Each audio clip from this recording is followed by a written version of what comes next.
بسم الله ان الله وملائكته يصلون على النبي يا ايها الذين امنوا صلوا عليه وسلموا تسليما. صلى الله عليه وسلم وعلى اله واصحابه اجمعين. امين امين امين. بحبكم في الله. اتمنى من الله عز وجل ان تكونوا بافضل حال جميعكم.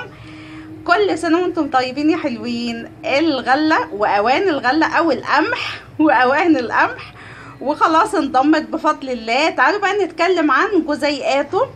احنا اتكلمنا امبارح عن القمح او الغله ايا كان المسمى ايه، بس هو الاتنين واحد يعني. تعالوا بقى نتكلم عن شقيق القمح. شقيق القمح ده الا وهو الشعير. هنتكلم ان شاء الله عن النخاله بتاعته، عن كل حاجه باستفاضه كده، ناخدها جزيئات كده وان شاء الله. بصوا خلاص خدها قاعده بقى ان شاء الله.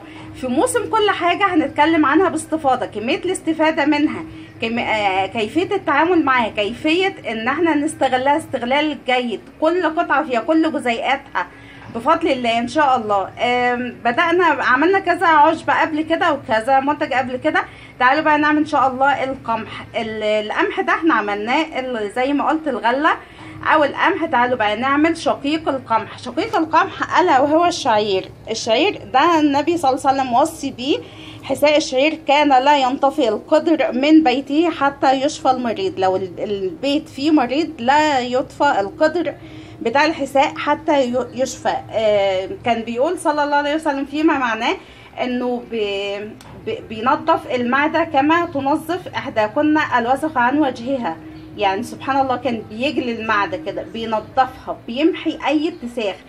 طبعا مفيد جدا للكلى، مدر البول جدا، بيعالج الحصوات جدا جدا جدا. زي ما اتكلمنا عن علاج الحويصله او تنظيف الحويصله، ده بينظفها تماما. بيعمل على زياده نسبه الامتصاص للطعام. مكمل غذائي فظيع، مكمل غذائي لازم. ده فيه قمح يا جماعه، ده فيه غله، ده هو شعير اصلا. التلبينه بتتعمل منه، حساء الشعير بيتعمل منه، كل ده النبي صلى الله عليه وسلم وصى عليه. الاسم العصر بتاعه اللي هو البريل، المشروب ده اللي هو بيعالج الكلى والكلام ده، ومنزلين فيه قصايد واقاويل، بس هو النبي صلى الله عليه وسلم بيتكلم عنه من قديم الازل. حساء الشعير يا بنات او يا جماعه يا حبيباتي. التلبينه، الشعير نفسه كحب، حتى لو اتحط كده، طبعا هو بيتحط كده للحيوانات، يعني اللي عندهم حظيره حيوانات والكلام ده عادي بيتحط كده.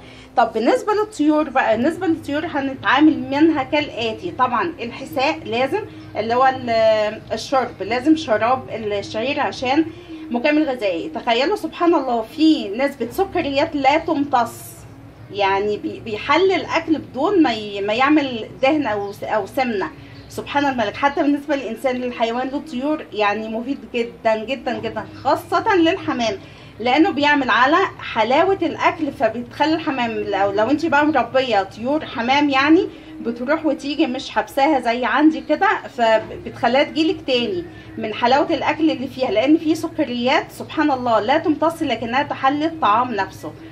مفيدة جدا للكلى، للمعدة، مضاد للأكسدة، مضاد للبكتيريا، منظف للحويصلة بتاعت الطيور، للكلى بتاعت الإنسان. جميل جدا لأبعد مدى. كل ما في الموضوع ان احنا ان شاء الله كالعادة، انا خلاص حطيته اوريدي عشان الوقت. غليت المية وحطيت نسبة من الشعير اهو يا حبايب قلبي.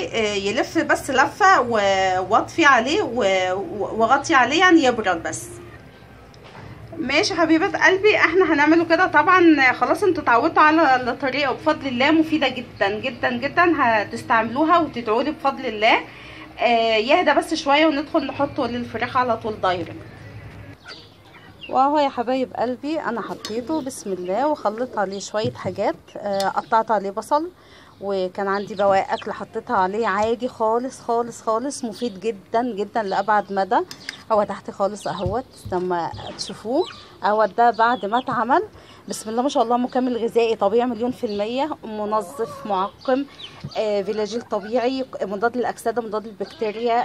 سبحان الله بيعالج الحصوات، بيمحيها، بيقضي عليها. كل ده حلو جدا جدا جدا. بالنسبه للفراخ البيضاء زي ما اتفقنا، والساسو بعد 30 يوم يا حبيباتي. الشراب بتاعه الحساء عادي، بس بالنسبه للتلبينه دي او الحب نفسه بعد ما اتغلي بيتحط طبعا الفراخ البلدي عادي والحمام والبط والوز وكل حاجه، بس بالنسبه للفراخ البيضه والساسو بيتحط لهم بعد 30 يوم اهوت اهو يا حبايب قلبي. بسم الله ما شاء الله. على فكره انا لسه ما كملتش القضاء على الفراخ، لسه ما ذبحتهمش كلهم.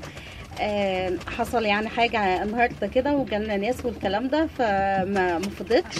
بسم الله ما شاء الله ادي بياكلوه طبيعي جدا جدا. انا معوداهم اقسم بالله يا جماعه الحاجات دي مفيده جدا مفيده جدا جدا.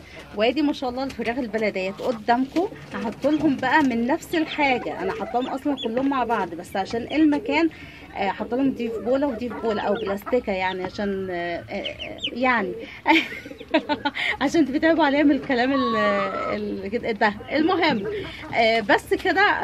وهقوم طبعا احط للحمام قدامكم اهوت. بسم الله ما شاء الله كل حاجه على الطبيعه.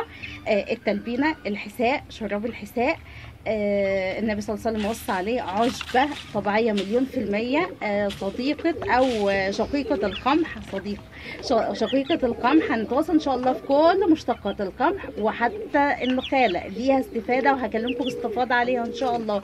كل ما في الموضوع ان احنا هنمسك حاجه وجزيئات نتعامل بيها.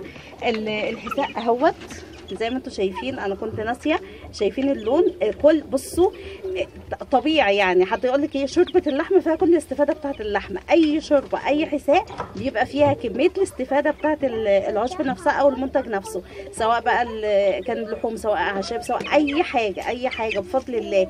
بسم الله ما شاء الله. الحاجه قدامكم اهي يا حبيبات قلبي. نتواصل ان شاء الله فيديوهات جديده وجميله زيكم. اي اسئله انا تحت امركم فيها هرد عليها عملي بالفيديو ان شاء الله. بحبكم في الله والسلام عليكم. يا رب صل على النبي وسلم عليه. خلي دعايا ولك